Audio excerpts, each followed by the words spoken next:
Bien, empezaremos entonces con la clase. La clase que se me ha asignado es sobre lesiones, traumatismo de la columna vertebral y de la pelvis. Esta clase la he partido en cuatro sectores. Uno de ellos es lesiones de la columna cervical, otro de lesiones de la columna dorsolumbar, fractura del acetábulo y fractura de pelvis. Quien les habla es el doctor Juan Morales Gallo, del Hospital Daniel Alcides Carrión, y donde tenemos este es nuestro hospital, y si alguno se interesase por la traumatología lo esperamos. Actualmente mi ambiente está siendo utilizado por pacientes COVID. Nosotros estamos en el octavo piso en el sector A. Para cualquier cosa estamos para ayudarlos y servirlos. Como le digo a mis alumnos de prácticas, si tuvieran alguna inquietud cuando vayan al CERUMS, no se preocupen, ubíquenos. Ahora actualmente las facilidades que tenemos con el WhatsApp son increíbles y fácilmente podemos tener un apoyo de alguna persona que tiene un poco más de experiencia para cualquier caso que sea de traumatología o de ortopedia. Bien. Antes de empezar la clase hay que hacer un pequeño recordaris anatómico. La columna es igual que una casa, nos provee sustento de todo, de la mayor parte del cuerpo, ¿no? Es indispensable porque gracias a él tenemos la posibilidad de cargar la cabeza, las extremidades superiores, el tronco y parte del abdomen, y asimismo llevar el peso hacia las extremidades inferiores. Tiene diferentes sectores, la parte cervical, la parte torácica, la parte lumbar, la sacra hacia el final y la zona coxigia. Está conformado por una unidad que se compone de un cuerpo vertebral, de un disco intervertebral y de otro cuerpo vertebral, y así sucesivamente en toda su extensión que tiene la columna. Las vértebras son muy importantes porque permiten que en su interior pase, exista el agujero vertebral y pase la médula espinal. Asimismo, da las características anatómicas que tiene estas uniones entre vértebras, se da espacio para el nacimiento de las raíces nerviosas que van hacia las diferentes zonas del cuerpo, sea el tórax, los miembros superiores o miembros inferiores. La unidad de esto está conformada por vértebras, discos y vértebras, y además tienen una caría articular. El disco actúa como una especie de amortiguador soportando el peso de la columna, y asimismo el disco permite que la columna pueda movilizarse en diferentes direcciones, sea en flexión, en extensión, o puede hacer movimientos de tipo lateralización y movimientos también combinados. Existen diferenciaciones entre las vértebras, tanto en la primera vértebra, que es característica, no tiene el aspecto de las demás vértebras, y en las últimas vértebras que están fusionadas. El anillo fibroso también es importante. No vamos a referirnos sobre la patología del anillo fibroso, pero es bueno recordar que el disco intervertebral está formado de un anillo fibroso y de un núcleo que llamamos pulposo, ¿no? También puede hacer asiento de lesiones. Cuando se lesiona el disco, puede presionar y comprimir la médula y comprimir también las raíces nerviosas. Bien. Y es importante también el conocimiento de la anatomía para ver un poco de la biomecánica en las fracturas, ¿no? Este autor, Denis, desarrolló la teoría de que la columna vertebral en realidad está conformada de tres columnas a su vez. La columna anterior, que la compone el ligamento longitudinal anterior, que va por delante de toda la columna vertebral, siendo un soporte por la mitad anterior del anillo y por la mitad anterior de la vértebra, ¿no? Todo esto conformaría parte de la columna, de la primera columna, llamada columna anterior. La segunda columna, que es la columna media, está conformada por el ligamento posterior que va por esta zona, justo con la parte posterior de las vértebras, la mitad del cuerpo vertebral posterior y la mitad también del disco intervertebral o del anillo fibroso. Y una tercera columna que nace desde este borde, que está conformada por el ligamento supraespinoso que va aquí encima de la espina, por el ligamento interespinoso que va entre las espinas, que permiten también para estabilizar la columna, y por el ligamento amarillo que va a este nivel, y por las articulaciones intervertebrales que están aquí, estas que son como patitas que tienen la vértebra, que permite que se junte, tiene una articulación tanto para la vértebra de arriba como para la vértebra que viene posteriormente. Entonces, estas carillas articulares conformarían parte de la tercera columna, este vendría a ser la tercera columna. Y Denis lo que nos dice es que si tenemos dos columnas alteradas, existe lesiones en dos columnas, la lesión que tenemos en la columna debe denominarse o debe considerarse lesión inestable. Esto es importante para posteriormente identificar cuáles son las lesiones estables y cuáles son las lesiones inestables. Por ejemplo, aquí muestra una fractura de una vértebra donde está lesionado tanto la columna anterior como la columna media, y a esto consideramos como una lesión inestable. Bien, la columna, como hemos dicho, nos permite la sujeción de las extremidades superiores, del tronco, de la cabeza, y nos permite soportar este tipo de movimientos tan bonitos y la carga de peso en esta gimnasta. Sin embargo, la columna también puede ser asiento de lesiones, como en este caso, ¿no? Este que ha hecho una zambullida y ha lesionado, y este es lo que vamos a ver en la primera parte de la clase. Hablando de las lesiones de columna cervical.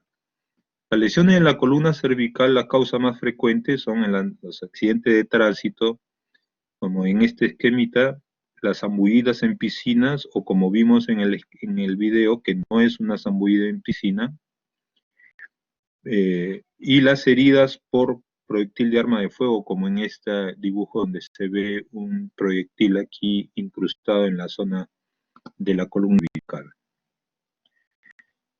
Se puede clasificar a la lesión de la columna cervical según el mecanismo de lesión. Tenemos lesiones por aceleración, desaceleración, que es la primera.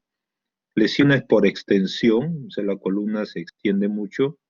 La columna cervical, estamos hablando de la columna cervical. Lesiones por flexión, lesiones por lateroflexión y lesiones combinadas, sea esta flexión, rotación, extensión o rotación.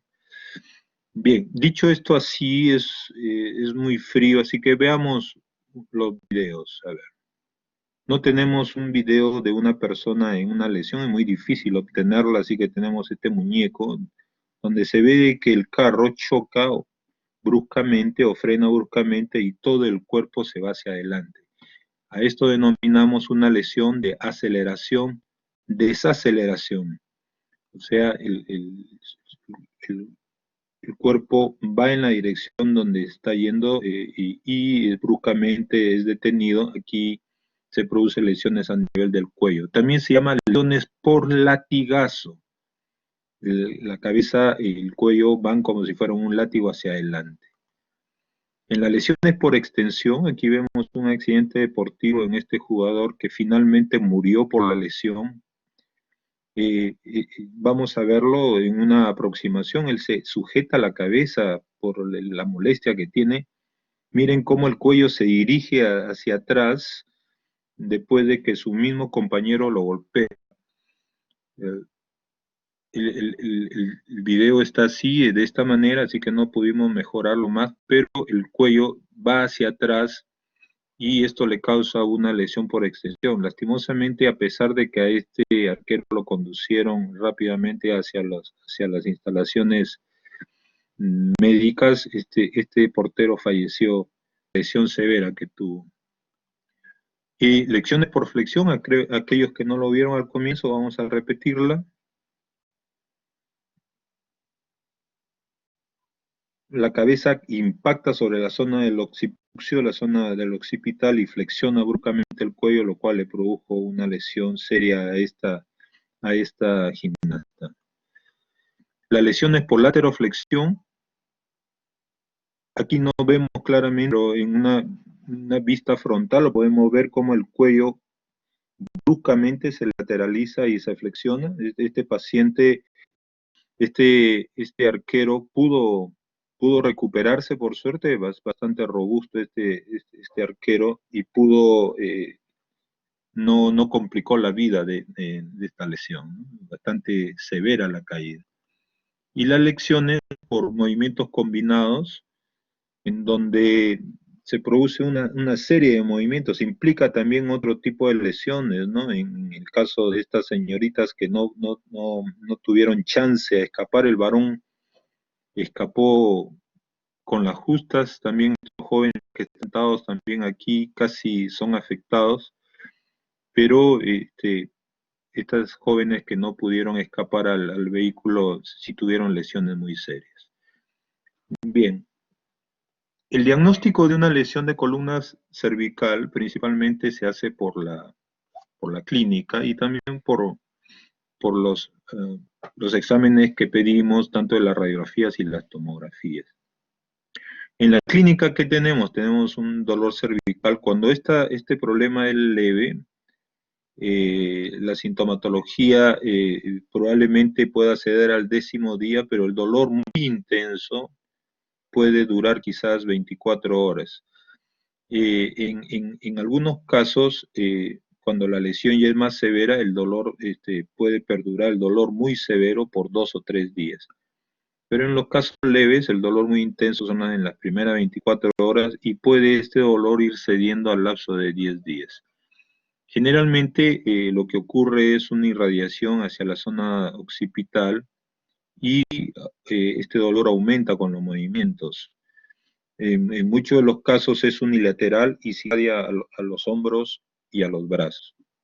Puede acompañarse de una sensación vertiginosa y de tinnitus, y puede existir también disfagia, que hay que diferenciarla de otros problemas debido a que puede producirse hematomas retrofaringios.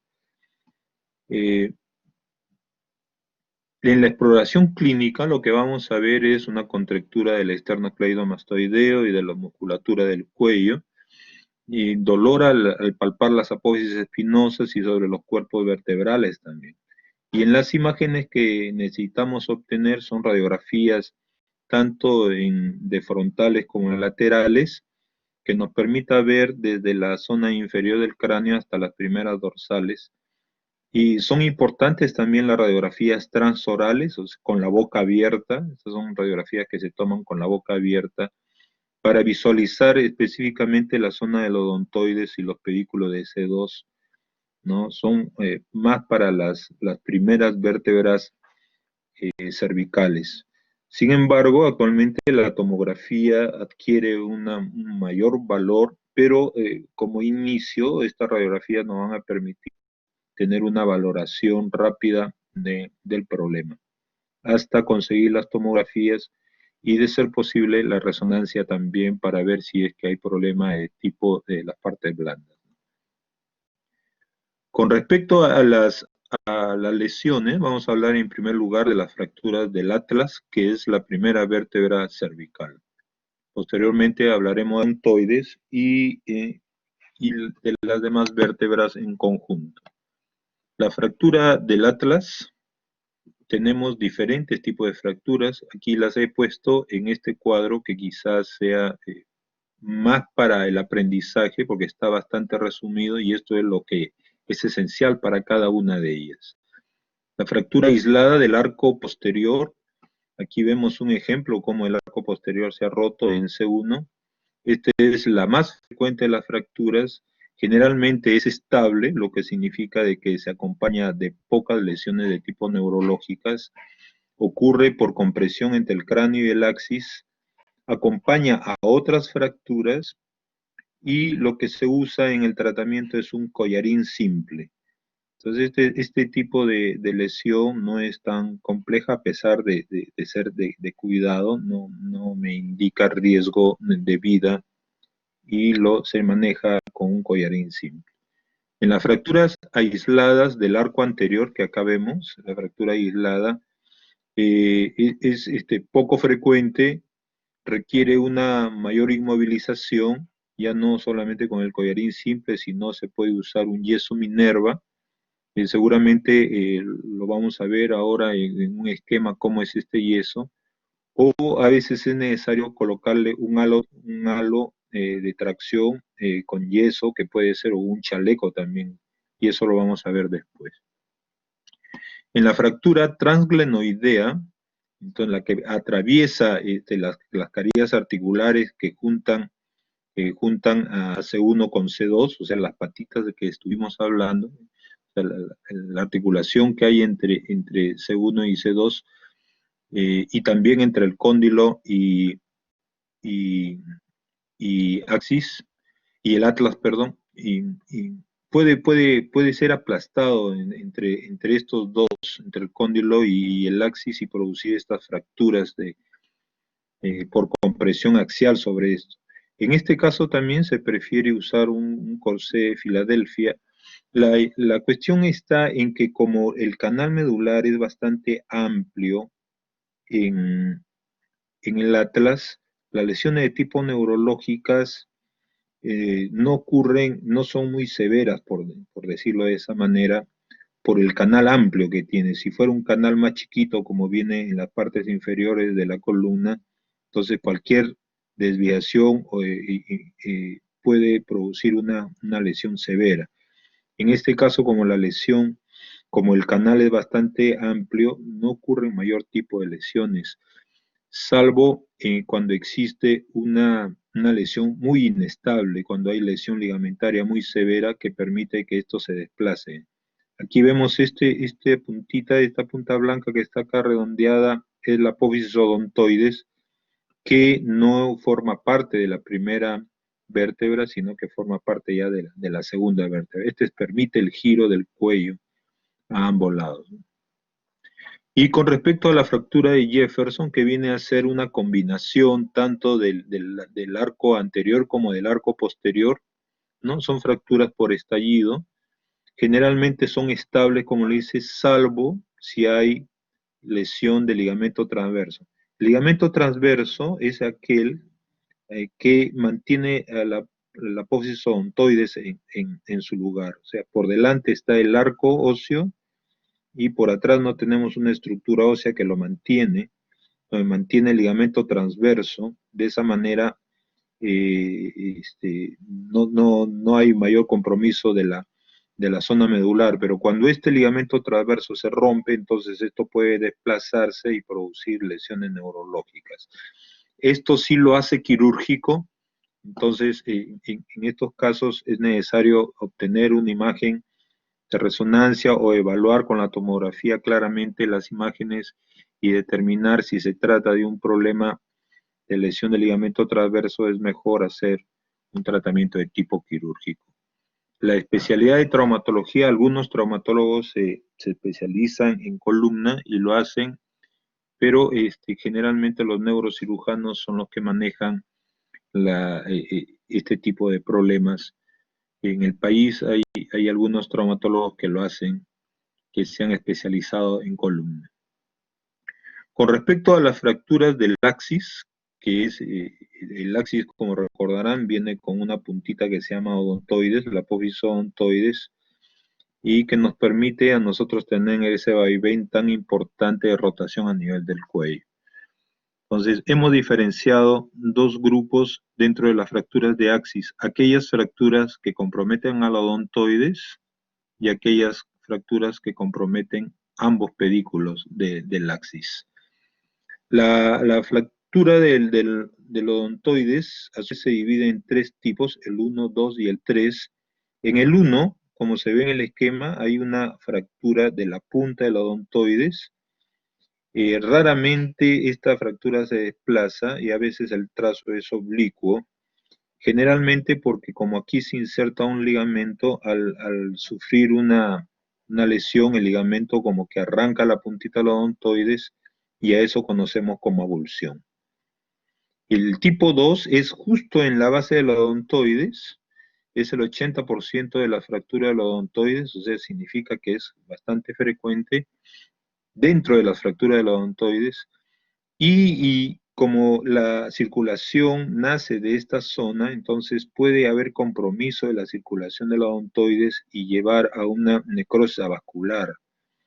Si esta fractura tiene más de 4 milímetros, se considera inestable y es posible que pueda ocurrir una pseudoartrosis. Entonces, en ese sentido, estas fracturas muchas veces son manejadas quirúrgicamente. Y en la fractura de tipo 3, la fractura viene por debajo del nacimiento del odontoides, un poco en una zona que ya es de hueso esponjoso. Generalmente el trazo es horizontal, algo oblicuado hacia el cuerpo. No hay compromiso de la circulación porque está muy por debajo del nacimiento del odontoides, está un poco más abajo y la circulación se provee sin ningún tipo de dificultad. La condensación se obtiene, dado de que está justo en esta zona esponjosa, con gran facilidad y no hay mayor problema. Sin embargo, bueno, debe siempre usarse cualquier tipo de manejo no quirúrgico, sea esto en base a collarines o en base a halos que vamos a ver después. Y la fractura de ambos pedículos, que se denomina fractura del ahorcado, lo que ocurre en el ahorcado, donde el espacio se ensancha, puede haber un daño neurológico si hay un buen desplazamiento y el tratamiento lo que se hace es tracción con inmovilización. Aquí vemos cómo se ha roto ambos pedículos, ¿no? Que son las zonas donde se va a articular este hueso con tanto abajo como arriba. Bien, con respecto a las demás fracturas de la columna cervical, hemos agrupado a todas desde C3 hasta C7, que son la mayoría de las fracturas que ocurren a nivel de la columna cervical. Y estas son de varios tipos, por hundimiento anterior, o sea, la parte anterior se ha hundido como en el esquema, aquí se nota como esta es la espina, esto vendría a ser la parte posterior, la espina está hacia la parte de atrás. Aquí tenemos el esquema, ¿no? Estas son las apófisis espinosas. Ha habido un aplastamiento de la zona anterior y a esto le llamamos hundimiento anterior.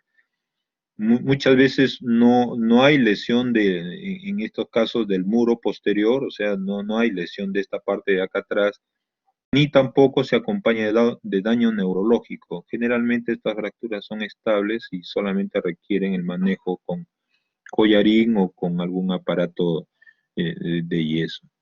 Las fracturas de tipo comminutas, entonces en ellas sí hay un estallamiento de la vértebra, pero sin embargo generalmente son más o menos estables, salvo que exista compromiso de un fragmento posterior que puede ingresar hacia la zona medular si hay mucha fragmentación y producir una lesión de tipo neurológica. Aquí ha habido un estallamiento en esta parte de la columna y se nota con claridad cómo puede haber lesión de tipo nerviosa.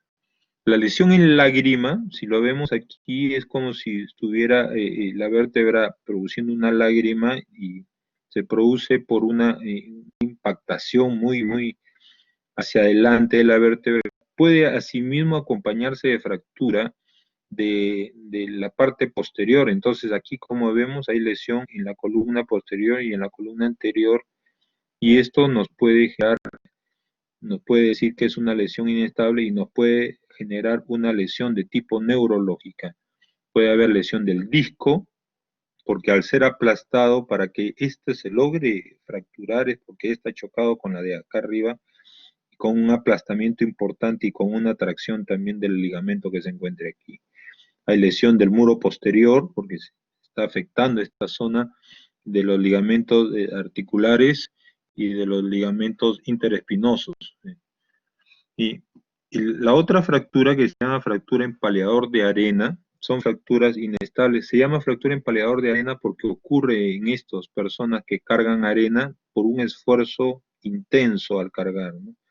Entonces no es por un golpe directo, sino hace una contracción violenta al tratar de levantar la pala con arena y esto produce una tracción a nivel de las apófisis que puede romper la vértebra, ¿no? Aquí ha roto la apófisis espinosa y son estables, no existe lesiones en los ligamentos ni lesión de tipo neurológica. Y estas fracturas denominadas en libro abierto, donde el cuello ha hecho hiperextensión, entonces se ve como que hay un bostezo en la zona del disco. Aquí se ha abierto la zona del disco y vemos aquí que se ha apretado en la zona posterior, en la zona cercana al canal medular. Puede haber una lesión medular inclusive y puede llevar a paraplejías o cuadriplejías dependiendo de la zona. Si está en el cuello, pues evidentemente puede llevar a, a cuadriplejías. Bien, aquí algunas otras lesiones que podemos verlas en los esquemas. Este es la lesión en la cima, donde vemos que se rompe el ligamento interespinoso, que es un estabilizador muy importante de la columna. Hay desplazamiento de la zona vertebral, ¿no? Y eso aquí, como se ve, puede complicar. Acuérdense que la médula va en este canal en la zona posterior, ¿no? Aquí vemos las características de la lesión en lágrima.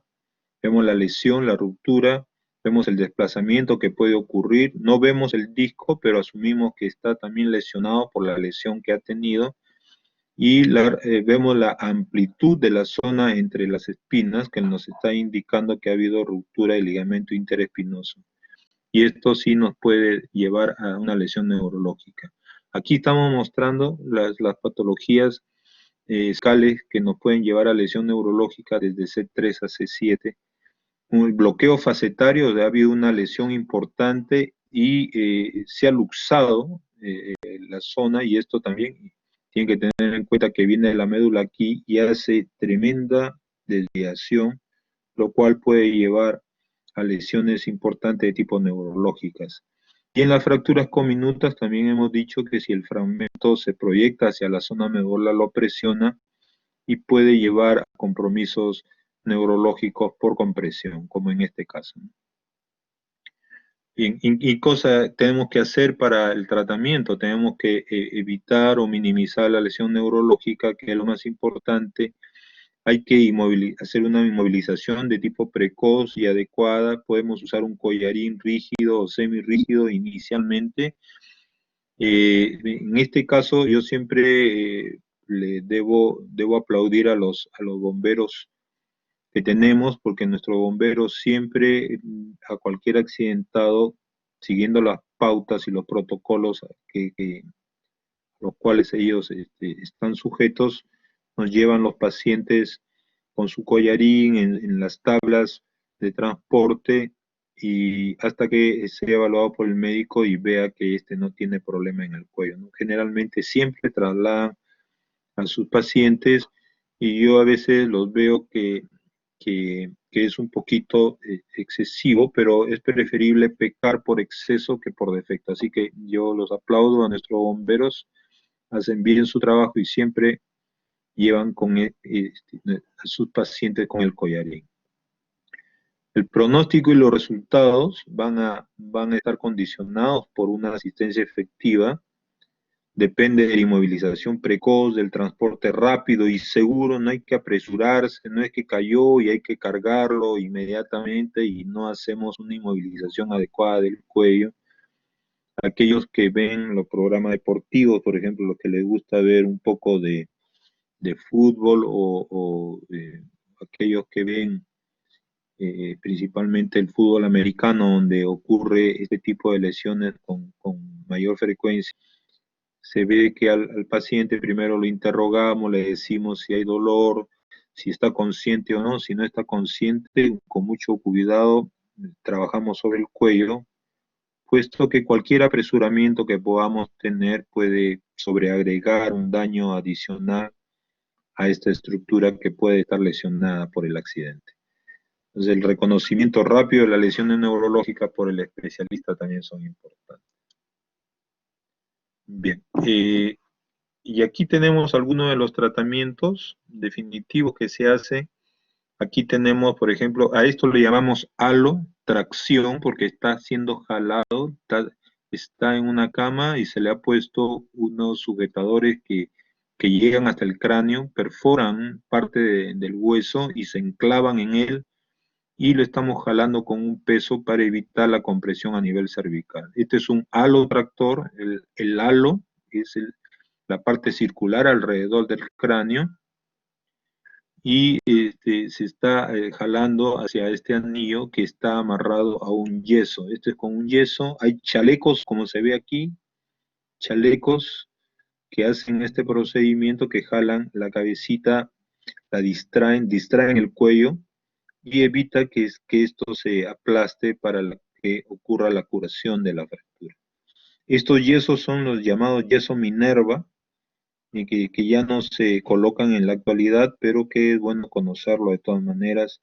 Implicaba el apoyo en el tórax o en el abdomen y iba hacia la cabeza y sujetaba la cabeza de esta manera, ¿no? Estas son dos alternativas. Tenemos también los procedimientos de tipo quirúrgicos. En este caso, estos tornillos que vienen oblicuados son para la fractura del odontoides, ¿no?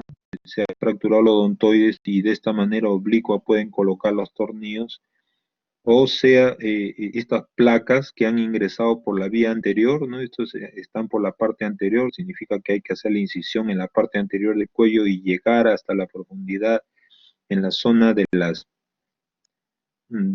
vértebras y colocar este aparato sin dañar, ¿no? Obviamente que debe hacerlo una persona muy entrenada.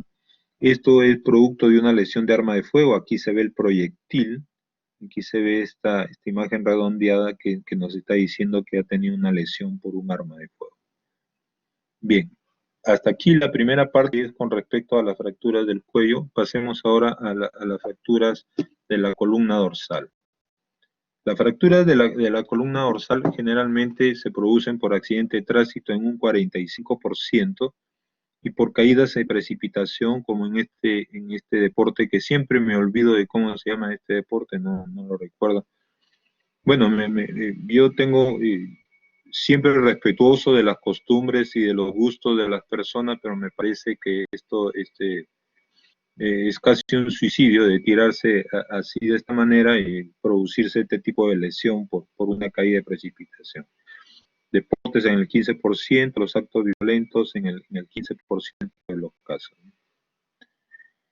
Bueno, la frecuencia, los varones, que nos gusta hacer probablemente más actividades deportivas que nos puedan lesionar, en 4 a 1%, de 4 a 1, perdón, con respecto a las mujeres.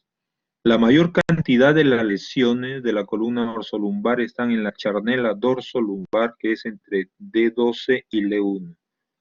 ¿Por qué se llama charnela? Porque eh, esta es la zona de más movimiento, dado de que las vértebras dorsales no tienen mucho movimiento en cuanto debido a que están apoyadas por las costillas. Entonces, ya deja de haber costillas a partir de 12 y esta zona tiene un movimiento importante, es una zona de transición muy vulnerable a la fuerza de rotación. Generalmente las lesiones que ocurren son inestables. Existen más lesiones lumbares a pesar de que existen menos vértebras, en el 75% de los casos, y en el caso de la columna dorsal existe 25%. Y esto debido también a, como acabo de decir, a la estabilidad que le provee la caja torácica. En los ancianos puede ocurrir lo contrario, puede haber más lesiones de tipo dorsales debido a que ellos tienen osteoporosis y esto lo hace muy susceptible a fracturas. La causa más frecuente puede ser una simple caída y generalmente es dorsal en los ancianos. Ojo con esto que puede ser una pregunta. Y en cuanto a las lesiones de la columna dorsolumbar, vamos a clasificarlas en lesiones estables, y aquí hemos hecho una sinopsis de todas las lesiones estables, y en lesiones inestables, y aquí estamos haciendo hemos tratado de agrupar lo más importante para que en un solo slide ustedes lo puedan estudiar. Por compresión axial, tenemos, compresión axial significa una caída directa, parado por decirlo. Puede haber lesión de la columna posterior, que generalmente se mantiene indemne, porque al caer, lo que ocurre con cierta frecuencia es que la columna se flexione. Entonces, la mayor parte de las lesiones son en la columna anterior, pero la columna posterior aquí se ha mantenido indemne, aquí está totalmente indemne, la media puede de cierta manera ser afectada, pero no tanto como la columna anterior. Es frecuente sobre todo en la región lumbar, no hay lesiones de las articulaciones, de las articulaciones ni de los ligamentos, y lo que se produce muchas veces son vértebras bicóncavas, ¿no? Como si fuera una especie de relojito de arena, una cosa así. La afectación neurológica también es rara en estos casos. Por flexión, si el acuñamiento de esta vértebra no tiene más de 10 grados, entonces consideramos que es un estable, pero si esta misma lesión tiene más de 20 grados, ya estoy hablando de una lesión inestable, ¿no?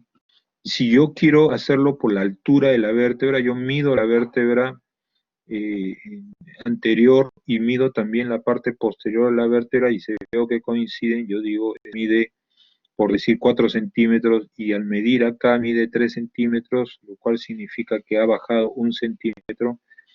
Eso viene a ser la cuarta parte, 25%. Entonces, si yo digo, si la pérdida de altura es menor del 40%, entonces también considero que es estable. Si yo mido acá que es 4 centímetros la altura, por decirlo de esa manera, probablemente sea menos. Y acá mido que en la parte anterior mide 2, entonces ya estoy diciendo que la pérdida de altura es del 50%, entonces si es 50% o más, considero que esto es una fractura inestable. Ya no estaría en este grupo, sino en el siguiente. Y en aquellas fracturas donde puede haber contracción muscular brusca o un traumatismo directo, como en este caso que hubo una contracción muscular brusca y que fracturó la apófisis espinosa, entonces generalmente estos solamente son muy dolorosas también. Es posible que sea necesario que le ponga un corset o una faja. De todas maneras, no son tan serias como las otras lesiones que vamos a ver. En las fracturas que son inestables, tenemos también la fractura por estallidos, es una fractura minuta, ha habido un aplastamiento en fracturas por compresión axial. Vemos algo parecido a lo que sucede con la columna cervical, ¿no? El fragmento posterior está afectado, puede invadir la zona de la médula, como en esta resonancia que vemos claramente cómo la médula está siendo afectada.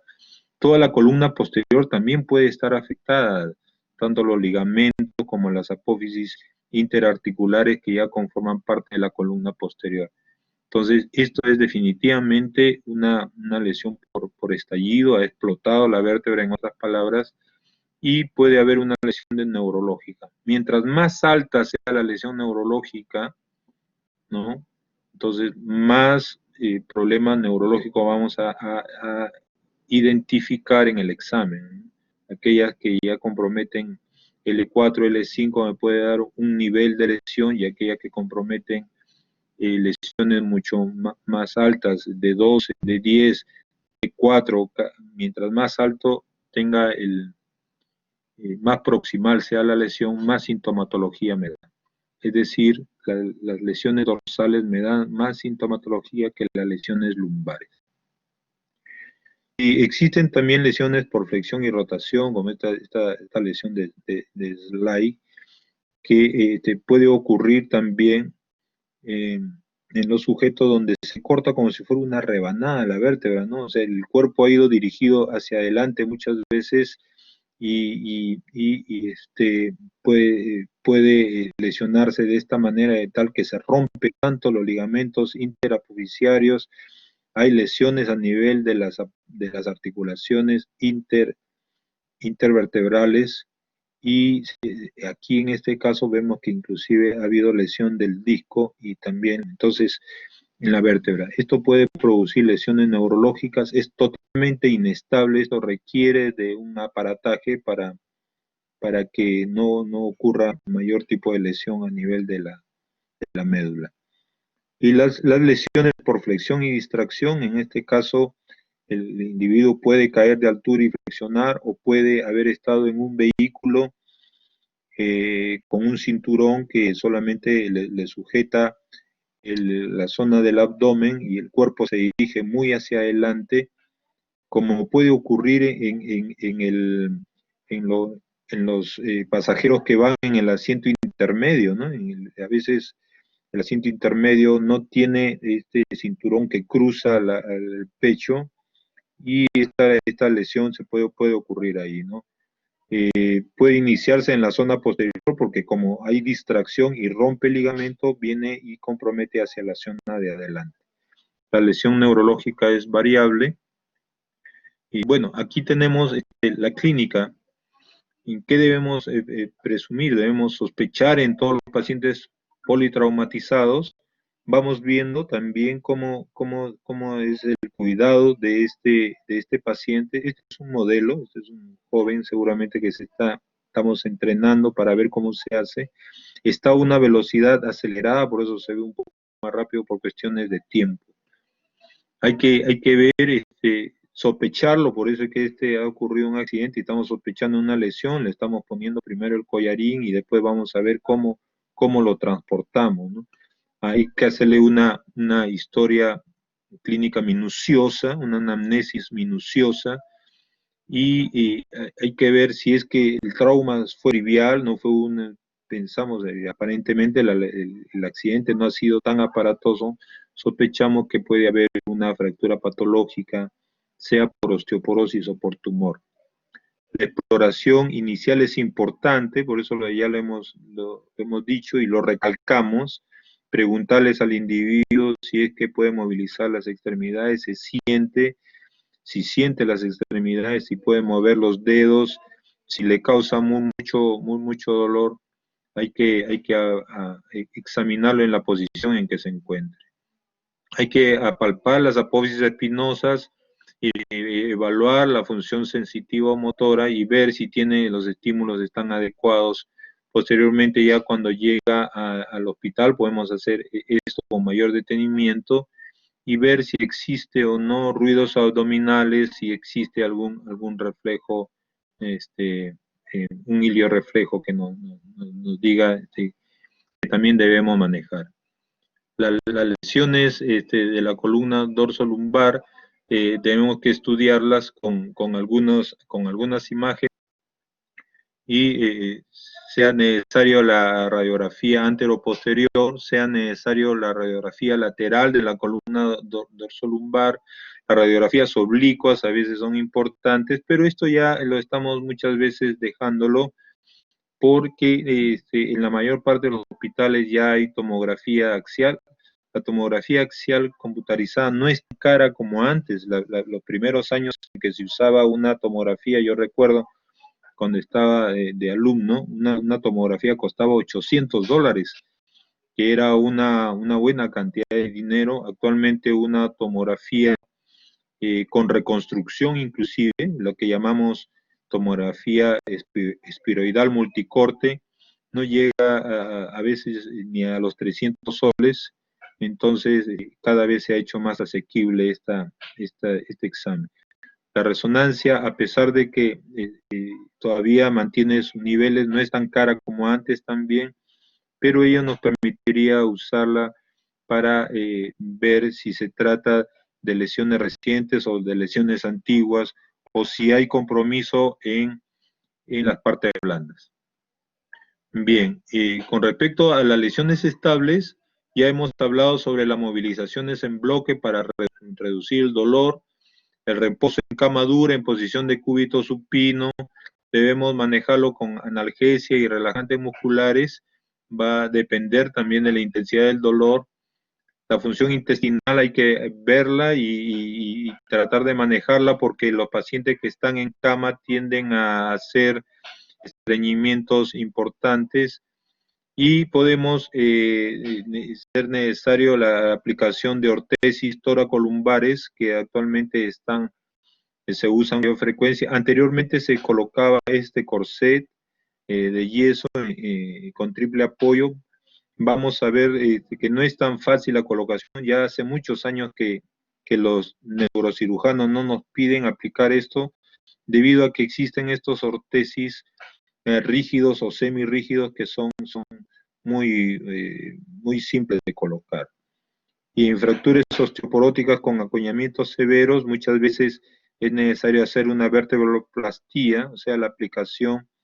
Son tratamientos quirúrgicos poco invasivos, como si fueran laparoscópicas, donde se llega a la zona de la vértebra aplastada y se aplica cementos dentro del cuerpo vertebral para recuperar el tamaño de la vértebra.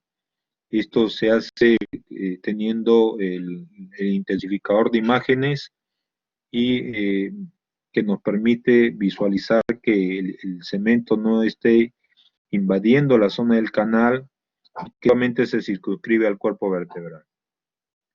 Bien, aquí algunos ejemplos de este tipo de lesiones. Aquí una vértebra aplastada en la parte anterior, y si nosotros llegamos a hacer la medición, vemos de que esta es una lesión inestable, porque casi es el 50% o un poco menos de la altura. Entonces vendría a ser una lesión inestable. Y si yo quiero hacer la medida en él, yo puedo ver que estas medidas, los ángulos de estas medidas me pueden dar hasta 15 grados. Perdón, no quiere quedarse en su sitio. Ahí está. Ya. Y aquí vemos una lesión importante en la zona de la columna posterior, cómo se ha roto el ligamento interespinoso, también el ligamento supraespinoso. Hay alteraciones en las carillas articulares, porque hay una especie de subluxación, que nosotros hablamos también de listesis. Entonces aquí la columna puede estar arqueada en una forma importante y producirse lesión. Aquí la medida del ángulo que hablábamos, si es que este ángulo tiene más de 15 grados, nosotros llamamos una lesión inestable. Si es menor de 10 grados este ángulo, si este ángulo es mucho más plano, entonces podemos estar hablando de que esta es una lesión estable. Pero más de 15 grados es una lesión inestable, ¿no? Inclusive algunos consideran por encima de 11 grados ya se considera como lesión inestable. Algunos tratamientos, se ha colocado aquí un aparato que está produciendo hiperextensión de la columna. Si la lesión fue en flexión, que la mayoría de veces ocurre en flexión, se está poniendo en hiperextensión para corregir la deformidad. Así era como se colocaban los yesos. Se ponía al sujeto sujetado de la parte delantera por las extremidades superiores en una mesa, y en otra mesa, a veces encontraba mesa de desnivel, a veces estaba casi al mismo nivel, y se producía una hiperextensión de la columna y se enyesaba, ¿no? Como se ve aquí en este esquema. El yeso tenía que ponerlo entre 3 o 4 traumatólogos al mismo tiempo, porque si uno lo hace, se demora por lo menos unos 20, 25 minutos, y este sujeto no podía mantener esta postura. Entonces, se hacía en la cual participaban 3 o 4 traumatólogos, nos juntábamos para poner este yeso de una manera mucho más rápida. Había ciertas dificultades, porque a veces el yeso quedaba un poquito apretado y a veces quedaba muy flojo, y el paciente se lo bajaba y se lo subía, no servía de nada. Entonces, por suerte ahora están estos ortésicos que ya nos ayudan, vienen con unas tiritas aquí autoajustables, que lo puede ajustar, y le proveen una mejor estabilidad que este tipo de aparatos que muchas veces quedaban sueltos, ¿no? Hemos tenido la oportunidad de poner muchos en el pasado, pero actualmente ya no lo hacemos. Este tratamiento con estos aparatos corsés rígidos o semirrígidos es fabuloso. Es probable que cueste un poquito más, pero de todas maneras es un solo gasto. En la colocación de estos yesos tampoco es tan barato. Un simple, en solo yeso se gastaba por lo menos unos 200 soles o 300 soles. Quizás estos aparatos muy bonitos cuesten entre 700, 800 soles, pero es mucho mejor la sujeción que se mantiene. Y aquí algunos procedimientos quirúrgicos, se ha colocado una placa con tornillos, son algunos procedimientos que se están haciendo con más frecuencia en la actualidad, y los cirujanos cada vez están teniendo más práctica con la aplicación de estos tratamientos. Algunas complicaciones pueden surgir no solo por la misma lesiones, sino por el estado de inmovilización, como la trombosis venosa profunda, por lo cual es necesario muchas veces darle a estos pacientes anticoagulantes y generalmente por un mes, hasta que empiece ya con un poco de rehabilitación, empiece a movilizar las extremidades, y con el movimiento se evita esta trombosis venosa profunda que se produce por ausencia de movimiento. Por eso es que nosotros decimos que la cama en los ancianos los mata, porque como no se mueven mucho, pueden formar trombos y esto llegar al pulmón o al cerebro y producir una trombosis pulmonar que puede llevar a la muerte, ¿no? El hecho de estar también encamados puede llevar a infecciones urinarias o a neumonías, que también pueden ser importantes el manejo de ellas, tratar de prevenir. La cama también produce úlceras por estar mucho tiempo acostaditos, puede producir escaras tanto en la zona sacra, que es la más frecuente, pero en las zonas donde hay prominencias, si son muy delgados, puede producirse a cualquier nivel estas úlceras, ¿no? Y las deformidades también pueden ser secuela o complicaciones en aquellos pacientes en los cuales la fijación no ha sido adecuada, en los cuales se usó un tratamiento de tipo conservador y no dio resultado, y hubo desplazamiento, entonces que obliga a hacer la fijación que se llama artrodesis. Generalmente el tratamiento de las fracturas se hace por fijación de un segmento de la columna. No es posible tratar solamente una de las costillas, salvo en los casos en los que se aplique cemento, en donde inflamo la costilla, perdón, la vértebra, inflamo la vértebra que se ha aplastado con cemento. En esos casos solamente se hace tratamiento directo pero no son los casos severos. Generalmente termina con este tipo de aparatos, con este tipo de placas, lo cual bloquea el movimiento de todo este segmento, porque ya con la placa ya no es posible, ni con las placas ni con los clavos que se ponen alrededor de las vértebras, no es posible. Entonces, en ese sentido, estamos hablando también de artrodesis de esa zona. Bien, aquí hemos terminado con la primera parte, las dos primeras partes de la clase, que es una clase bastante larga, y vamos a ver un video que nos permite evaluar. Esta es una fractura por una lesión por extensión, ¿verdad? La columna ha ido hacia atrás. Vamos a repasar. Es una fractura por extensión.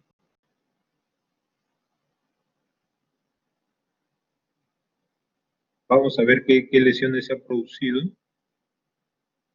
Aquí ha habido lesiones de los discos también, y probablemente lesiones de tipo vertebrales. Se están colocando estos discos que son artificiales, y está colocando una placa con tornillos. Al mismo tiempo se está sujetando no solo en la parte anterior también, sino en la parte posterior también se está colocando este tipo de aparatos para una estabilidad mayor.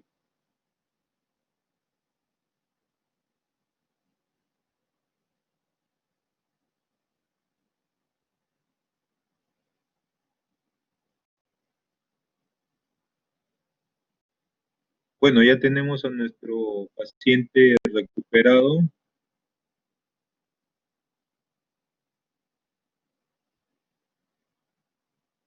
Vamos a ver otro tipo de paciente aquí. Aquí vamos a ver otro mecanismo de acción en otra lesión, ¿no? Otro derrumbe. Y este señor ha tenido una lesión por flexión. Hay lesiones a nivel de las carillas articulares y de las vértebras y de los ligamentos. Entonces se está llevando a colocar este tipo de aparatos también que se están ya usando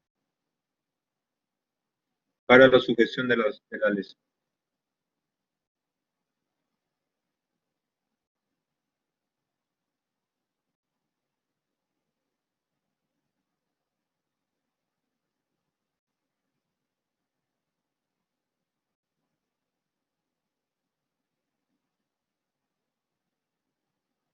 Bueno, la columna aquí ha quedado estable, entonces vamos a continuar con la clase. Bien. Hablemos ahora de lesiones de pelvis. Eh, eh, en- Se dice que tenemos que hablar algo sobre estas proyecciones como una manera de introducción sobre estas. Para el estudio de la pelvis necesitamos conocimiento de todas estas imágenes. La proyección de pelvis, aquí tenemos la proyección pélvica antero-posterior, debemos conocer la cefálica de 40 grados, la caudal de 40 grados, las proyecciones oblicuas alar y obturatriz, la tomografía y la resonancia, que ya usted ya la conoce. Estas son las proyecciones anteroposteriores. Esta es la imagen que nos da esa mancha blanca que vemos aquí. Esta imagen, ¿qué cosa representa? Aquí tenemos la representación, articulación sacroiliaca, el sacro, la rama iliopubiana, la iliopubiana, la cabeza femoral, el trocánter mayor, el trocánter menor. Este es un esquemita para que nos está representando toda esta mancha blanca que vemos aquí, que a veces la diferenciamos claramente, ¿no? Esta es una radiografía de pelvis, nos permite ver inclusive en la radiografía ciertas sombras para yo poder diferenciar tanto el borde anterior de la pelvis como el borde posterior del acetábulo, perdón, y el fondo acetabular, que seguramente ya sus profesores de práctica les van a enseñar cómo distinguir en una radiografía el borde anterior, que llamamos pared anterior del acetábulo, la pared posterior y el fondo acetabular.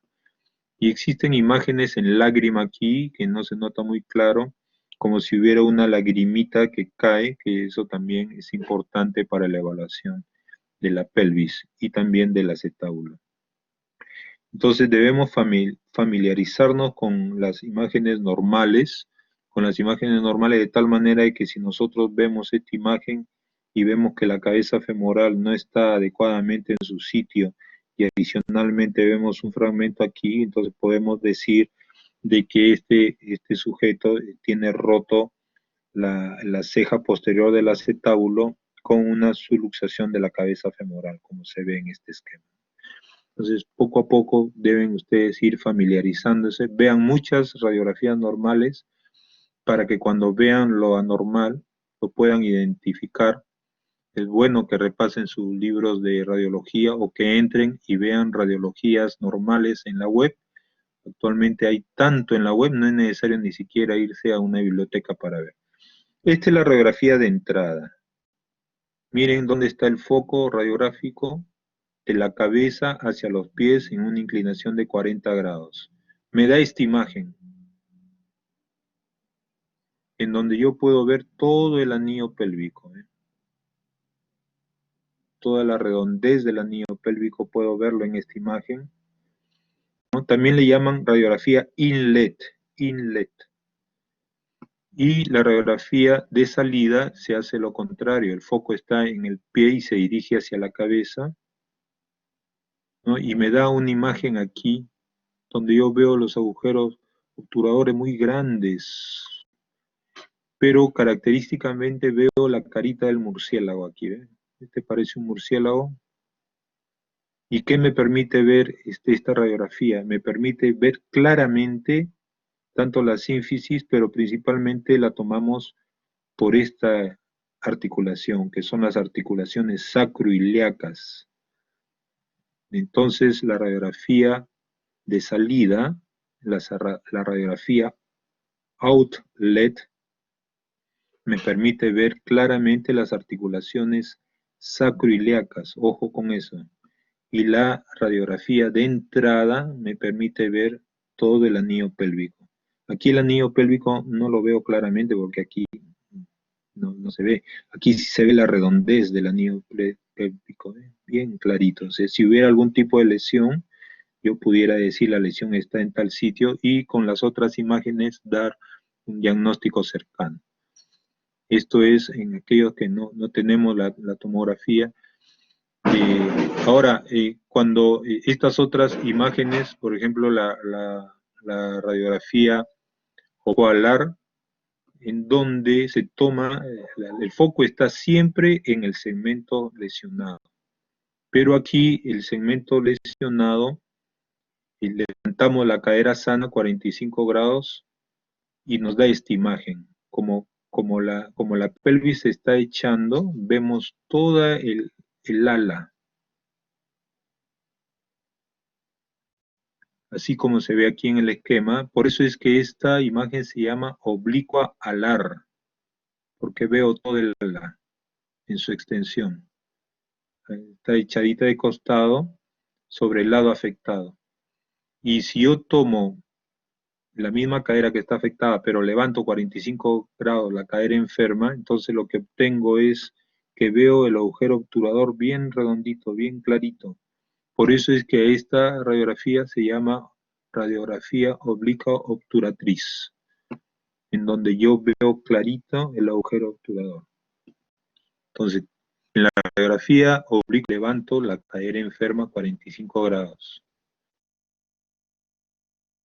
Y en la oblicua alar levanto la cadera sana 45 grados. Claro, no voy a tomar la sana, tomo siempre la que está lesionada, ¿no? La enferma. Igual en la otra también. Bien, estas imágenes nos dan con qué finalidad, cuando no existían radiografías, tomografías o resonancias, esto nos permitía ver diferentes columnas, ¿no? La alar me permite ver toda la columna posterior en su extensión, así como la veo aquí, ¿ve? Toda la columna posterior. Toda esta es parte del acetábulo, esta es la parte posterior. Después vamos a ver un video que nos diga estos términos, a qué llamamos columna posterior, o qué llamamos columna anterior, a qué llamamos pared posterior y pared anterior. Pero aquí lo vemos clarito, toda la columna posterior. Y en cambio, en la oblicua obturatriz me permite ver la columna anterior, por supuesto. Y también tiene que ver algo con los labios, pero principalmente para la zona de la columna, ¿no? Bien, aquí vamos a hacer un pequeño recordaris. Aquí tenemos el anillo pélvico. La pelvis está conformada aquí por el sacro en la parte posterior y por los ilíacos. Entre ellas está la articulación sacroiliaca, que está sujeta gracias a los ligamentos sacroiliacos posteriores, que son unos ligamentos muy poderosos. Aquí los vemos. Forman como si fuera el arco, este puente tan famoso que es el Golden de California, ¿no? Y aquí vemos el arco posterior, como si fuera un puente ahí que sujeta, son muy poderosos estos ligamentos. Por adelante está la sínfisis pubiana y todo esto forma lo que nosotros conocemos como el anillo pélvico, ¿no? Este es el sacro con sus articulaciones, las ilíacas con los ligamentos posteriores tan robustos y en la parte de adelante por la sínfisis y el hueso ilíaco, ¿no? Los dos huesos ilíacos. Entonces, tenemos, este es el anillo pélvico. Y con respecto al acetábulo, vemos que existe una parte que es anterior, que es la columna anterior, y existe la parte posterior, que es la columna posterior. También hemos visto aquí el acetábulo, que es parte de la pelvis, ¿no? Y aquí estamos diferenciando la columna anterior de la columna posterior. Y podemos también diferenciar lo que se llama pared anterior, que es el labio que está acá anterior, podemos la pared posterior y el techito del acetábulo, ¿no? El acetábulo tiene una forma, viene a ser como una Y, ¿no? Es la confluencia de una Y, por eso es tan poderoso el acetábulo. Imagínense que el peso está viniendo de todo el cuerpo a nivel de la columna, llega hasta el sacro, y el sacro a través eh, de su estabilidad manda el peso hacia la pelvis y luego hacia el acetábulo y luego hacia las extremidades inferiores. Entonces, estos ligamentos que está acá, porque esta es una articulación casi vertical, estos ligamentos que son tan robustos como mantienen en su posición. Sin embargo, cuando hay lesiones importantes, estos ligamentos se pueden romper y obviamente que como no hay un zócate acá, se puede fácilmente desplazar, ¿no? Bien. Aquí vemos que inclusive pueden haber lesiones, hay que recordar que hay arterias aquí cerca y que pueden producir lesiones a nivel de estas arterias que son tan grandes e importantes y producir la muerte por desangrado. Hay que recordar que la sínfisis y todo lo demás da el 40% de estabilidad y que los ligamentos sacroiliacos proveen el 60% de la estabilidad de la pelvis. Bien, habiendo hecho ese recordar, vamos a hacer ahora las lesiones de pelvis. Las lesiones de pelvis se producen por este tipo de accidentes, ¿no? Accidentes muy serios. Aquí, si vemos claramente quién es el culpable, el auto es el que se pasa a la luz roja y la moto iba en luz verde. Inclusive todavía el semáforo se mantiene en luz roja. Probablemente una distracción. Ahora que está mucho de moda el celular, probablemente hay que tener mucho cuidado. Cuando manejen, no usen celular, y eso se lo dice un viejo conductor de vehículo, ¿no? Bien, este es fracturas de acetábulo. Las fracturas de acetábulo generalmente son el 5% de los casos, puede producir una mortalidad del 20%. Generalmente se producen por un traumatismo directo en la zona trocantérica, como este individuo que al accidentarse cae sobre la zona trocantérica, o puede ser producido por una carga axial indirecta a través del miembro inferior.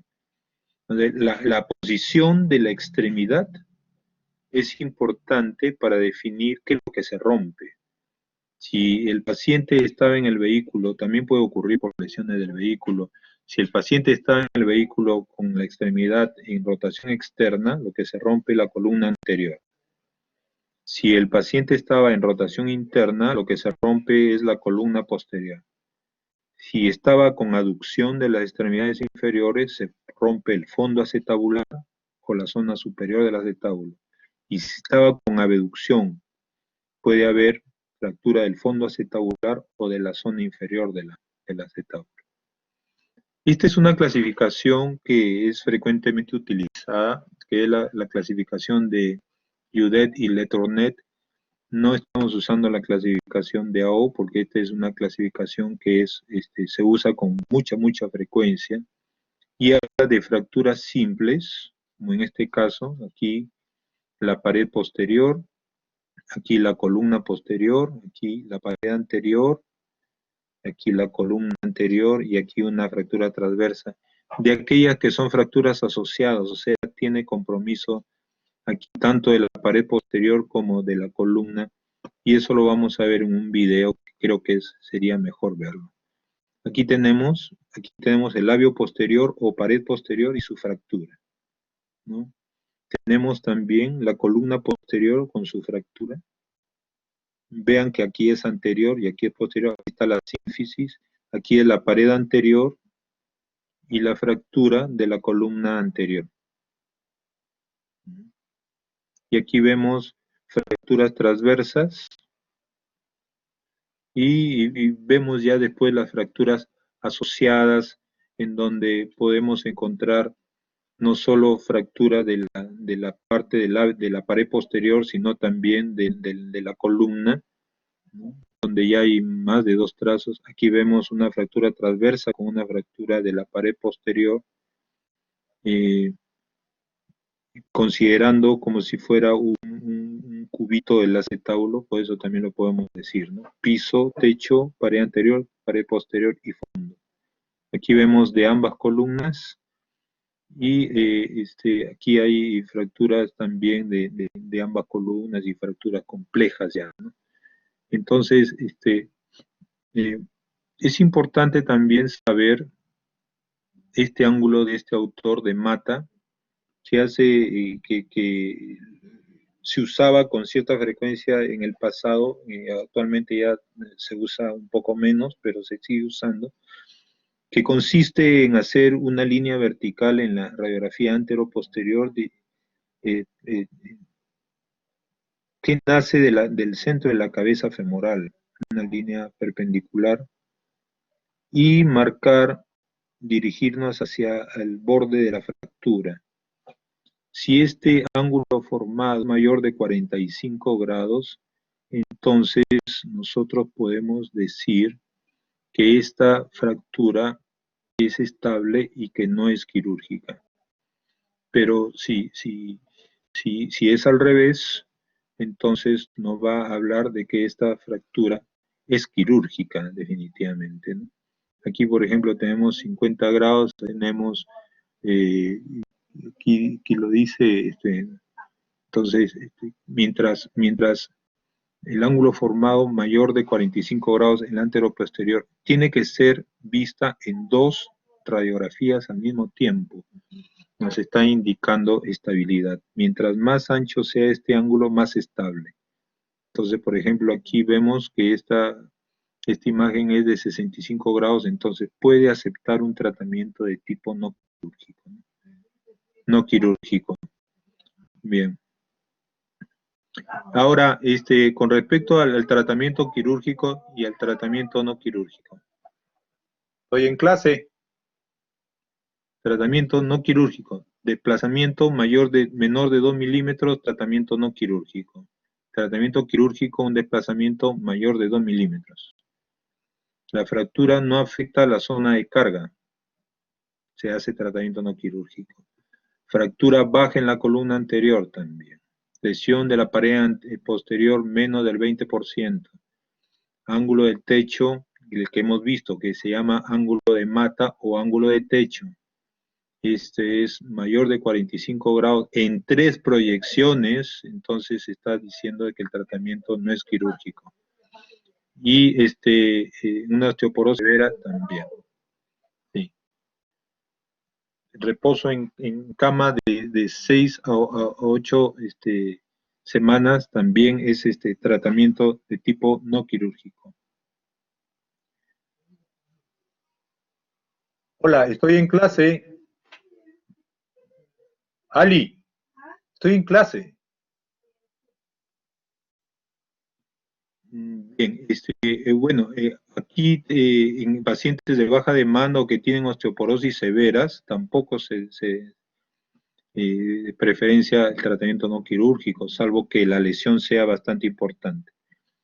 ¿En qué consiste el tratamiento de tipo no quirúrgico? Reposo en cama de 6 a 8 semanas, profilaxis tromboembólica y ejercicios activos y pasivos y carga parcial a la 4ª semana. Y el tratamiento quirúrgico, desplazamiento mayor de 2 milímetros, inestabilidad en flexión de 90 grados, lesión en la pared posterior mayor de 4%. Estas son las indicaciones para el tratamiento. Subluxación de la cabeza femoral, fragmento intraarticular, o sea, se fragmentó y quedó un pedazo dentro de la articulación, la cirugía de preferencia hacerla entre el 5º y 7º día. Aquí hay algunas imágenes de cómo se hacen este tipo de procedimiento. El abordaje anterior, no es necesario que lo aprendan en totalidad, pues bueno, salvo que vayan a ser traumatólogos ustedes, pero sí lo que deben aprender es que el abordaje anterior se usa para columna anterior y para la pared anterior. ¿no? Y el abordaje posterior, que nos sirve tanto para la pared posterior, lógicamente lo que tengo que operar está atrás, entonces tengo que entrar por el abordaje posterior y la columna posterior también. Bien. Y las complicaciones con respecto a la fractura del acetábulo son estas: artritis postraumática, o sea, el golpe ha sido tan intenso que ha fracturado, entonces, pero también ha lesionado el cartílago, de que se produzcan lesiones a nivel de la vascularidad de la cabeza femoral, lo cual me produce una necrosis vascular, y que el tejido, todo el glúteo, sea invadido por hueso, lo cual se denomina miositis osificante, que también puede ocurrir. Entonces, tenemos dentro de las complicaciones de la artrosis postraumática, una degeneración de la articulación por daño articular, tenemos la necrosis vascular de la cabeza femoral y tenemos la ositis miosificante cuando todo el músculo es reemplazado por hueso. Obviamente que al ocurrir esto no va a haber movimiento, ¿no? Esto también tiene un tratamiento en base a indometacina, que eso puede ayudar y disminuir la posibilidad de que empeore la miositis osificante. Bien, con respecto ya al último sector, que viene a ser la fractura de pelvis, la fractura de pelvis son entre 3 a 5% de todas las fracturas, pero puede ocurrir mortalidad en un 30 o 50% de los casos, como en este sujeto que está atravesando. En los adultos jóvenes se produce por accidente de tránsito; en los mayores puede ser por alguna actividad. Acá no se está notando claramente, pero son travesuras del anciano. Aquí el anciano ha subido en una patineta y cae. Aquí está subiendo en una escalerita y vuelve a caer, y aquí por el simple hecho de soltarse del baile se cae y golpea la cadera. La mayor parte de las lesiones en jóvenes son producto de accidente de tránsito, como en que aparentemente no es tan aparatoso, pero que rompe el parabrisas. Ha sido muy intenso, y el paciente queda tendido ahí. El 60% por accidente de tránsito, el 9% por ser pasajero de moto, el 12% por ser el conductor, y el 10% de la fractura de pelvis en ancianos por caídas simples. No necesitan accidentes tan serios, y eso debido a que luego tienen osteoporosis y se fractura la pelvis.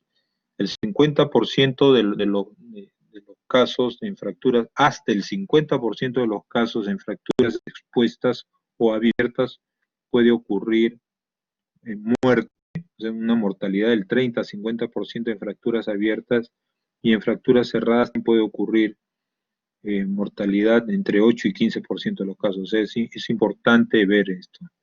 ¿Y por qué mecanismo se produce una fractura de pelvis?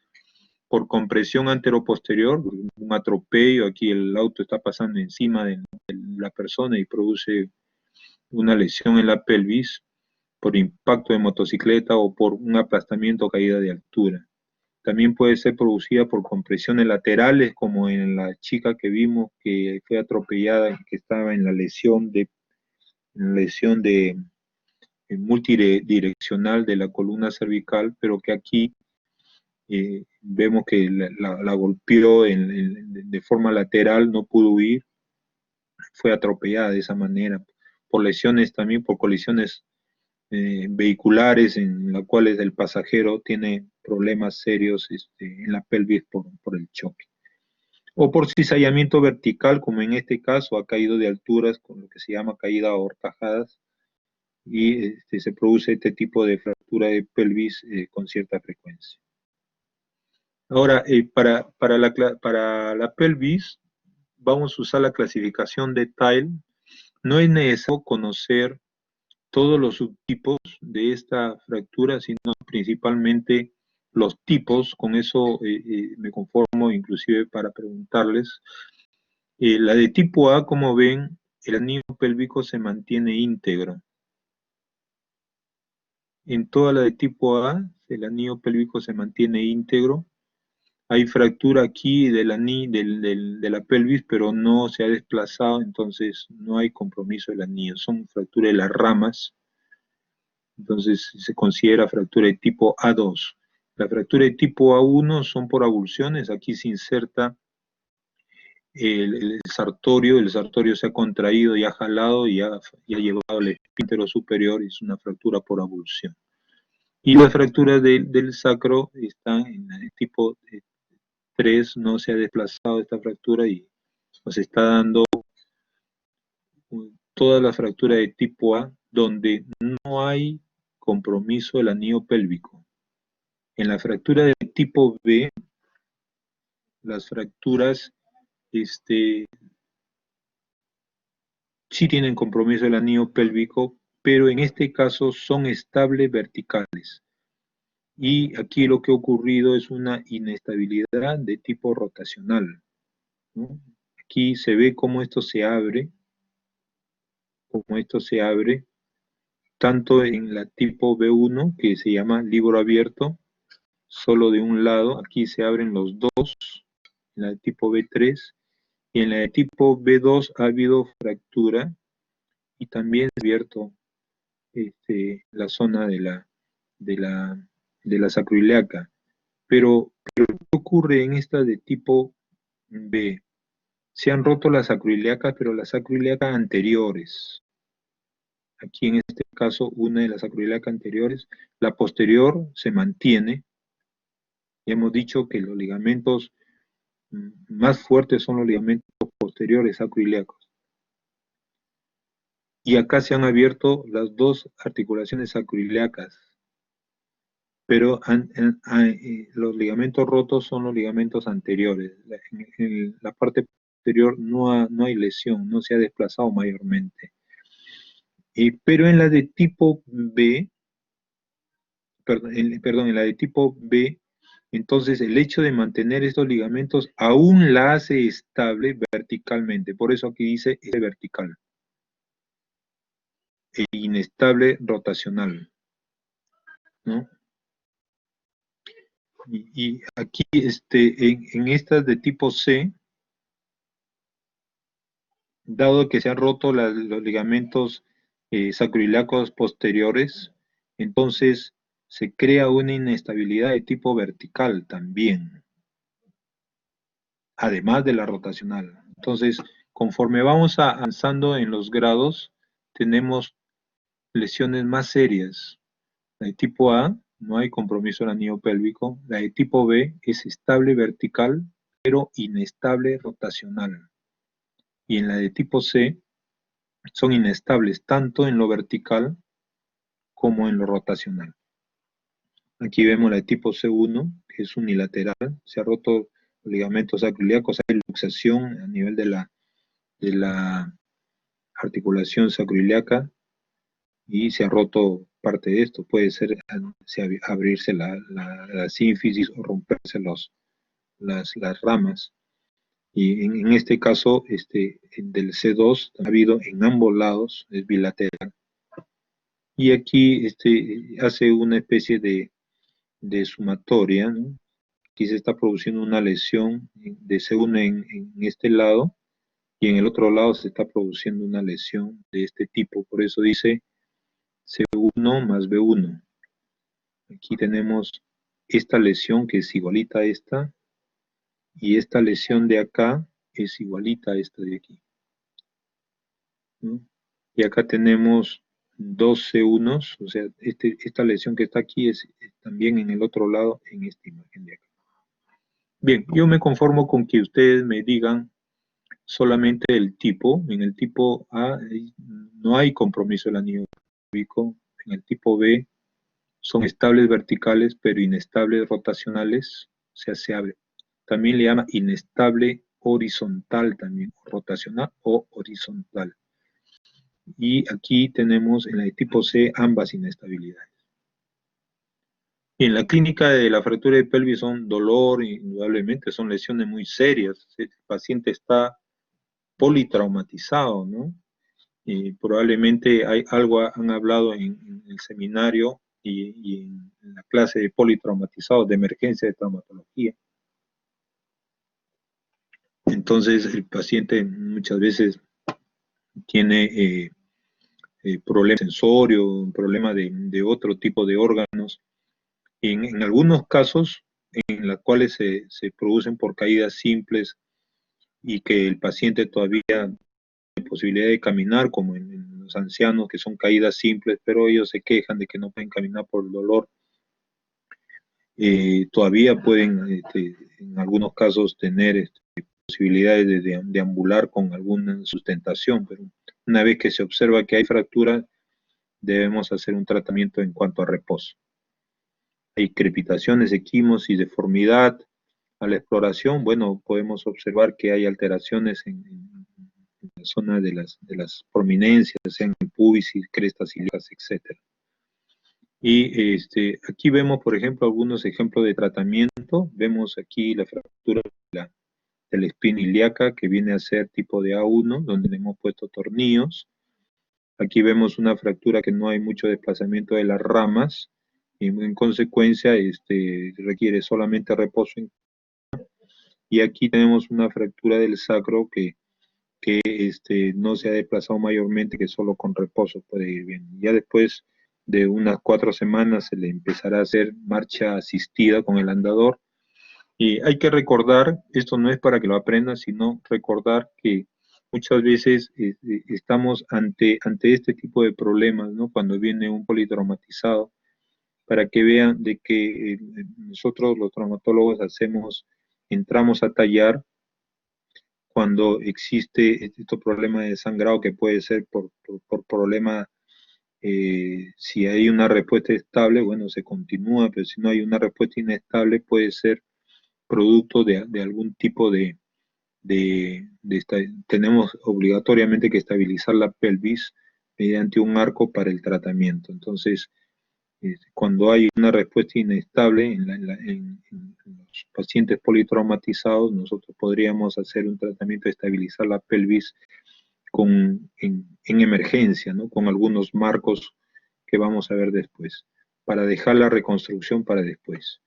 Aquí vemos el tratamiento en un tipo de fracturas de este tipo, la de B, que es por libro abierto. Se ha abierto el libro, se han dañado los ligamentos sacroiliaco anteriores. Entonces lo que tenemos que hacer aquí es, el libro se ha abierto, tenemos que cerrar el libro, como dice acá, close the book, y lo puedo hacer con estas fajas, con estas fajitas que son fajas pélvicas, o lo puedo hacer con un fijador externo, como aquí se están poniendo los clavos, se están poniendo las varillas con este fijador externo que se puede colocar y cerramos la pelvis, o también lo puedo hacer haciendo una incisión, aquí se muestra el fijador, ¿no? O puedo hacer un corte así tipo cesárea, llego hasta la zona de la pelvis, la cierro con estas pinzas y le coloco una placa con tornillos en la parte superior y a veces en la parte anterior también doble placa, aunque como aquí se ve solamente se ha puesto una placa en la zona anterior nomás, ¿no? A veces hacemos el doble placa, plaqueado. Y aquí está lo que se hacemos muchas veces en emergencia, no tenemos las fajas, ¿no? Entonces este paciente está con la pelvis ancha, lo cual significa que la capacidad de la zona de la pelvis se ha ampliado bastante y eso puede hacer que el sangrado siga avanzando,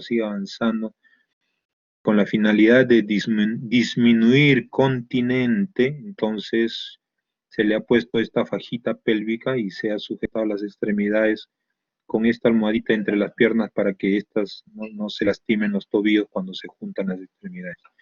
Entonces miren que con una acción tan simple se puede salvar la vida del paciente con este vendaje, con un pedazo de sábana, con un pedazo de tela, cerrando la pelvis al paciente, ¿no? Ya si tenemos estos aparatos ortopédicos a la mano, bueno, podemos colocar, si no, podemos, no tenemos la tela, una venda, una sábana a la cual podemos recortar y nos pueda permitir hacer una especie de lazado de la pelvis, ¿no? En algunas instituciones aún tienen este marco de Gans que ya en el pasado se usaba hasta hace unos años, ahora ya casi no lo usan, La idea del marco de Gans es un marco que viene con unos tornillos que están estériles y que penetran, se hacen unas incisiones a través del músculo y a través del a tra- se hacen incisiones en la piel y a través del músculo se lleva hasta la pelvis para cerrarla, ¿no? Esto muchas veces salvó vidas, pero actualmente el efecto que tiene este vendaje es muy parecido a este marco, así que se hacen solo estos tipos de vendajes pélvicos, ¿no?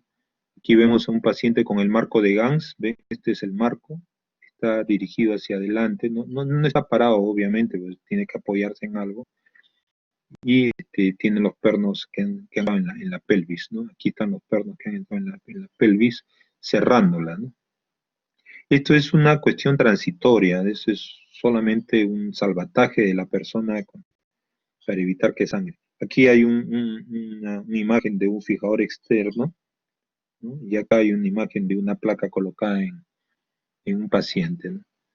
Y en cuanto a las fracturas de tipo C, donde ya es una fractura mal, una fractura, como hemos dicho, que tiene inestabilidad tanto vertical como horizontal, puede haber mucho sangrado también, puede afectar los vasos que hay en esta zona. Entonces, esto de todas maneras hay que colocarle algún tipo de aparatos. Aquí habla de que hay que colocarle un elemento de tracción inicialmente en el cuarto de emergencias. En lugar de emergencias, aquí tenemos la apertura de la pelvis importante y aquí con lesión a nivel de la forma de la articulación sacroiliaca. Se ha tomado la resonancia respectiva si se ve que está lesionado, entonces en consecuencia se ha optado por cerrar primero el libro, se ha puesto la doble placa aquí y se ha puesto una placa en la zona posterior, ¿no? En un paciente que adicionalmente también tenía fractura de fémur, que se le ha puesto este dispositivo.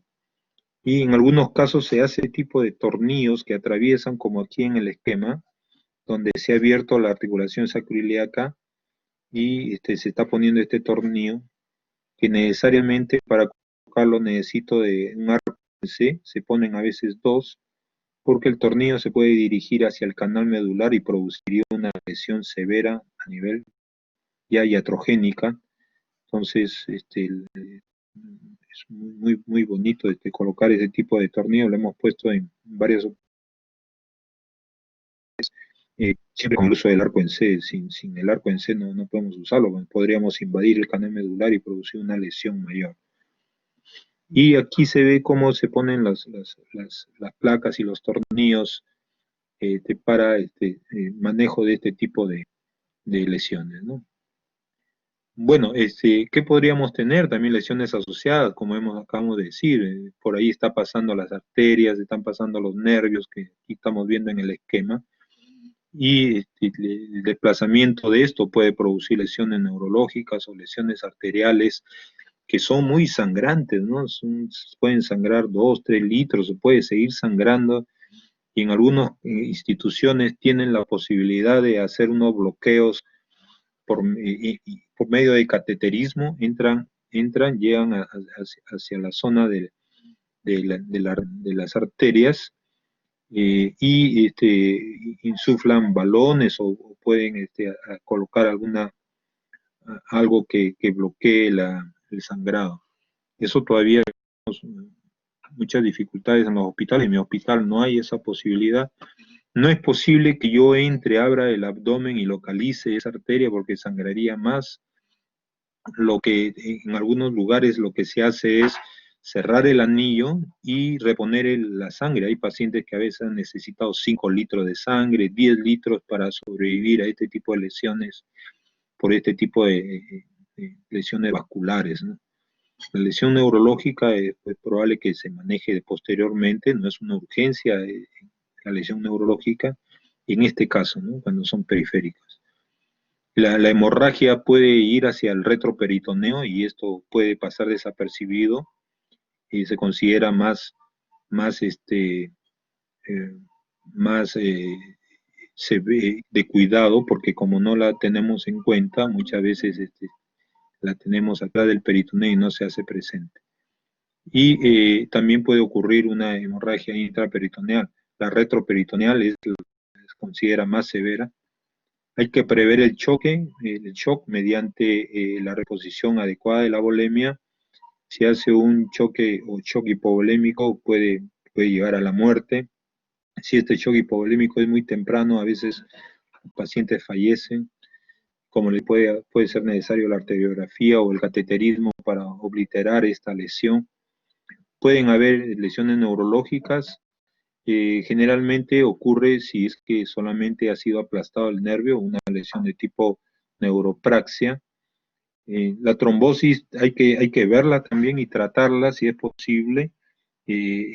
Cuando hay una trombosis venosa periférica, como ya dijimos, muchas veces por el encamado prolongado, pueden haber embolias pulmonares secundarias a esto y también hay que hacer una tromboprofilaxia posterior a la hemorragia aguda. No podemos hacer una tromboprofilaxia inmediata, ¿no?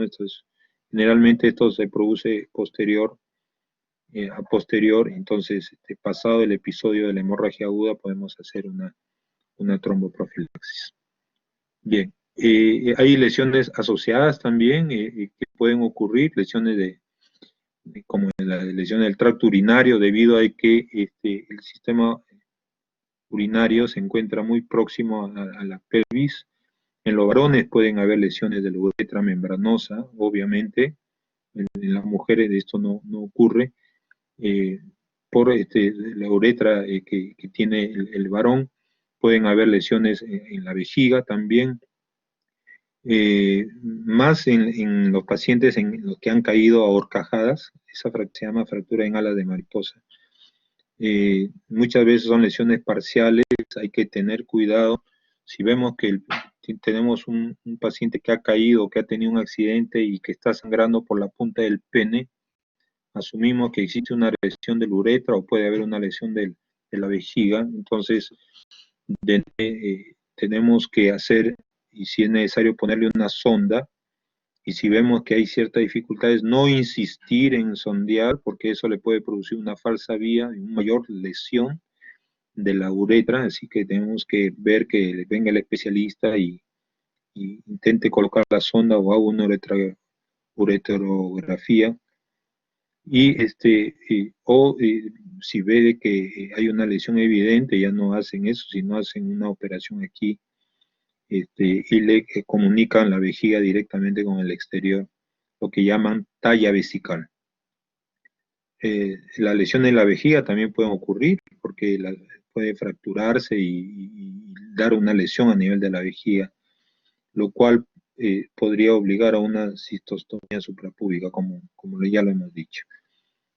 Pueden complicarse también con estenosis uretral, con disfunción sexual o con impotencia, ¿no? Y el diagnóstico de este tipo de lesiones lo hacemos por medio de la radiología. Casi el 90% del diagnóstico lo da la radiografía anteroposterior. Si no tenemos acceso a tomografías o si estas se van a demorar, podemos ir avanzando con las radiografías de entrada y salida.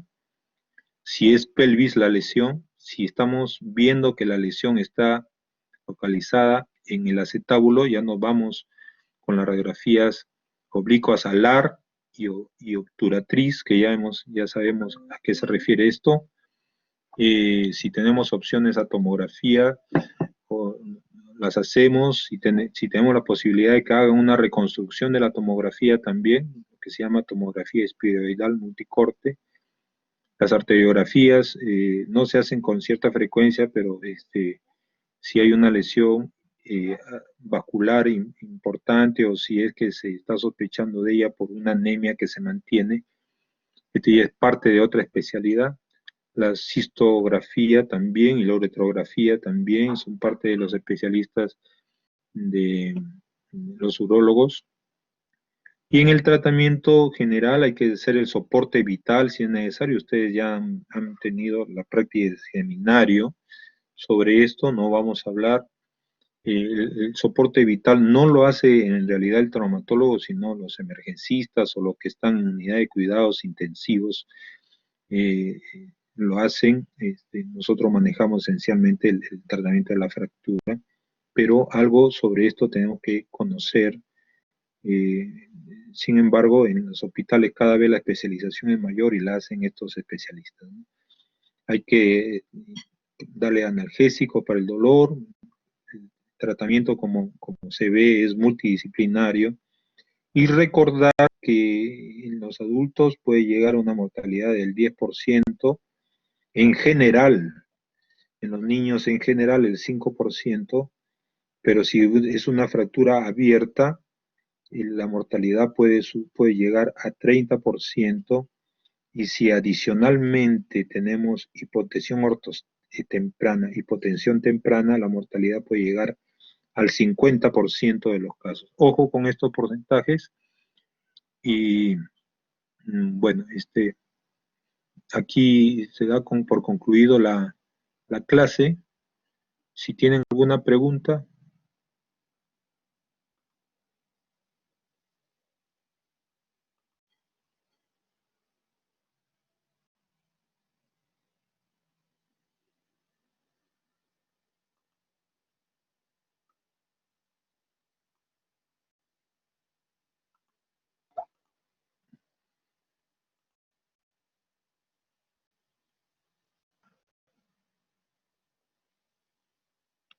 me parece que no hay ninguna pregunta.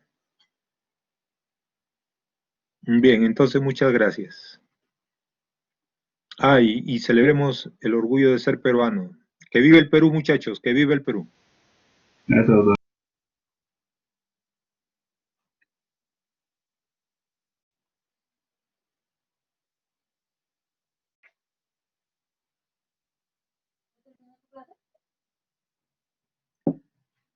Gracias, gracias a todos.